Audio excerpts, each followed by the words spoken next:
Just about every single culture across the planet has some story of a winged flying serpent. In South America, where we have been searching recently, they have this god that they referred to as Quetzalcoatl, and I believe the Maya called him Kukulkan. A long time ago, when I first started looking into Google Earth Pro in Antarctica, I found what looked like the skeletal remains of one of these giant flying serpents, and it was met with a lot of disdain and doubt. I haven't shown it in a long time, probably nearly a year, but I found a third piece of evidence to corroborate what I think we're seeing. And it has to do with one of these very old maps that we've been looking at. You would have to zoom in very closely on one corner of this map that I'm going to show to reveal this exact thing that I found over a year ago in Antarctica. Of course, Quetzalcoatl was largely referred to as Q, the Great Deceiver. The Egyptians also had a winged god that was a serpent of types. This is where kind of the whole argument of dragons gets mixed up, because we have, wyverns, we have dragons, we have flying serpents, all pretty much describing the same thing. Also, two other things that I would like to show in this video. There has been this opinion, I guess, where people think that when I talked about Gigantum Regio, that it means region of giants. That's partially true. It can mean that. I do think in this particular case, though, the term Regio here does mean royal. And I'm going to show another image where it shows, of one of these old maps, where it shows a giant with a crown near a castle. Which leads me to my third thing that I'm going to show, is there was this giant shadow that I showed that looks like a castle. Once again, these old map makers were creating images that were more like intelligence reports than just maps, because you could see all sorts of different things that you might encounter in the region, as opposed to just, the lay of the land, so to speak. Now, these giants that occupied this area called Patagonia, or Tierra del Fuego, just about every time you see them, they are holding some type of weapons of war, but not advanced weapons of war. Bows, arrows, clubs, and shields. And they're almost always depicted having light or fair skin. Some people have made the argument that, it could be people of African descent that are taller. Almost nowhere do you see them depicted with that color of skin. Here, and I'm going to zoom this in real quick, I wanted to cover this so I didn't forget. I guess this is about as close as the computer will let me get. Let's see if I can get the camera closer. Another benefit, by the way, to filming your computer screen is you have multiple techniques for getting close in on images. This image shows a Spanish conquistador standing up right here, and it shows this particular individual sitting down on a rock, and he's a good full head taller, seated. And if you look at the size of this guy's head and the size of this guy's head, this one sitting down has to be at least 10 to 11 feet tall. Also, it shows this image, and this is only the second time I've seen this, of this mythical beast called the Sukurat. It's this very strange face of a man, body of a lion, giant winged, well, not winged, but giant feathered tail that would cover its young on its back. I can't even describe another animal in existence like it. This is the other image of the Sukurat right here, showing, once again, another giant, and this one shows them not quite so different in size, but stature-wise, you can tell these are much larger individuals. Also, with this image, who remembers the game Joust from the 80s?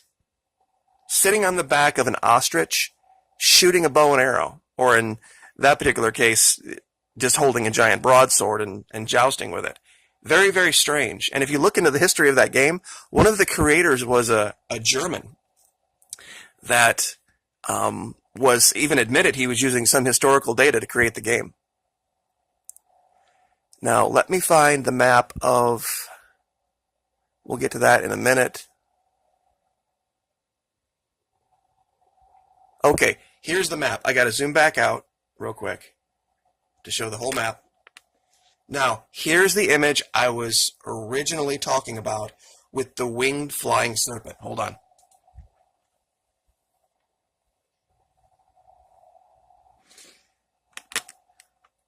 Up here in the upper left-hand corner of this map, it shows a giant holding a shield. I'm not sure what's in his right hand here. It's some type of a cylindrical object, but he's holding a shield being chased by a giant serpent with blue wings. Now, if we make the leap, I guess, given that we can see how big the giants are in relation to the trees, how big this thing must be. I mean, this thing would be way, way bigger than any normal human being. Which goes to what I wanted to show from Google Earth Pro. So we have the stories in antiquity of winged flying serpents. We have a map maker who put an image like this on a map. Now let me go to Google Earth Pro and show you what I found.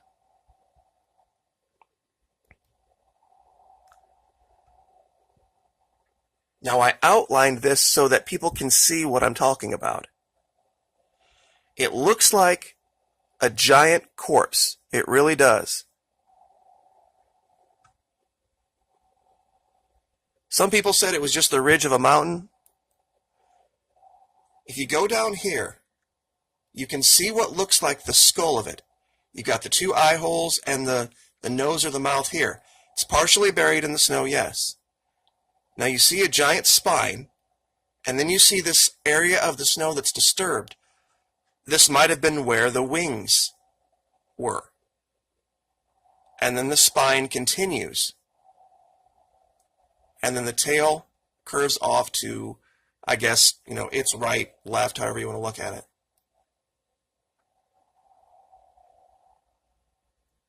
So let me turn off the...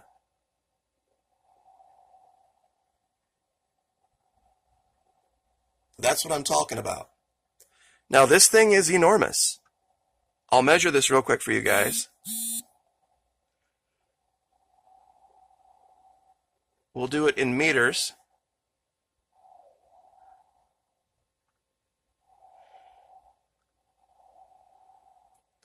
Starting down here at the head, all the way to the tail.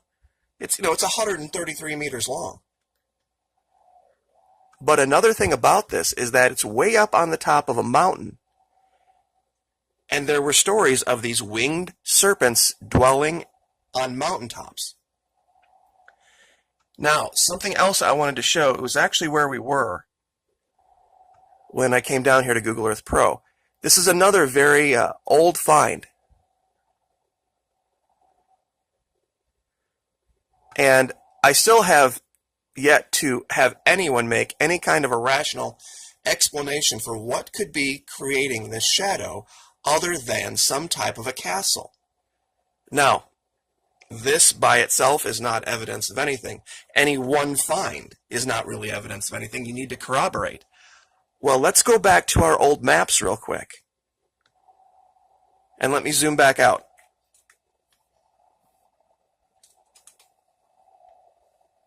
Actually, I wanted to zoom in on a different area. Now, this is an area that they're referring to as Terre Brazil. In the background, you can see down here in the corner that there are these, what look like castles. In the 15th century, there were no castles in Brazil. There were no castles in South America. Why would a map maker have put these here? Unless there was something like that in the region with this land of giants. And to, let's see, the royal, hold on, let me find the, there is one of these images. Here it is. Let me zoom in on this.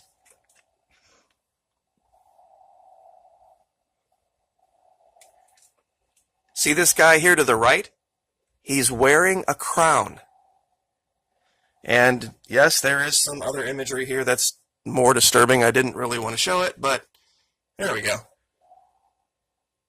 But that goes along with a lot what the Bible said about the lands of giants, Canaan, the things that they did. There was imagery and other things that showed, cannibalism and activities like that, that it jives. It absolutely jives with the Bible. It jives with historical accounts, plus these map makers, and most importantly, it jives with what we're seeing in the imagery at Google Earth Pro.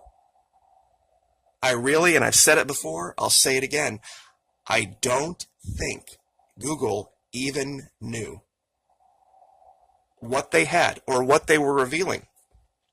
Because when they put that stuff out, that database, the vast majority of people in the world didn't have access to high definition touch screens that could resolve in 4K. Now, this isn't 4K what you're looking at here. This is UHD. It's 1028 by, 768, whatever that is. But I have a 4K screen on the way. And I think when we show this in 4K, a lot of the things that I haven't been able to show because they just are too blurry, if you were here, you could see it. But I just can't get it to translate to YouTube. I have tried to upload some of these videos in 4K. It just takes forever. The upload, where I'm at, the download speeds are great, fantastic. The upload speeds are just, they're throttled.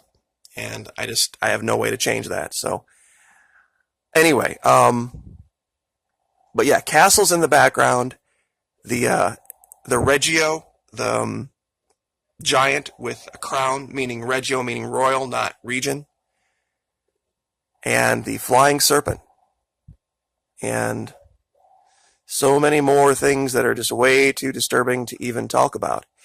This is the thing about when you're looking at all of these images. It shows that things might not have been all that peachy keen with the new arrivals. I think the giants were coming from Antarctica. And they came to war with the people that were indigenous to southern South America. It would explain the difference in how they appeared. It would explain why they were always seemed to be at war. Always. And this idea of winged serpents, let me cover this too before I let it runs out of my mind. This image here, showing two giants next to this smaller individual, they have their hands outreached. And this guy is handing them something. Now, the fact that this guy's holding a halberd, this isn't a native weapon to the region. So this would be probably some type of a European. This looks like extortion to me. I'm not sure what he's handing over, but that would seem like something a giant would do. Paid protection, kind of mob mentality type of thing. Everywhere you look, they use this term Regio over and over again, and yes, it might mean region, but usually when they were trying to talk about the land of, the French use the word P-A-Y-S, Pi de whatever. And if you just go to Google Translate and type in Regio, it's royal in Spanish.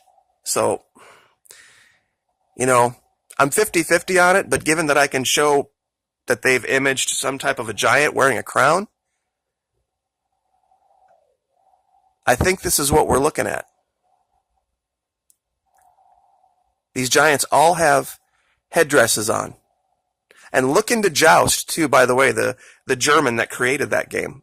I'm wondering if this is something that he had gotten out of these old German history books.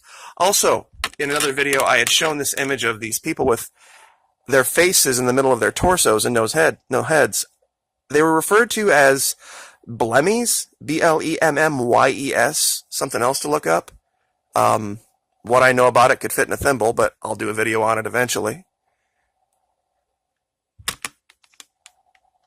But the fact that these giants had virtually no technology, at least not depicted anyway, and that you could show them, like in this particular case here, there's it's always war.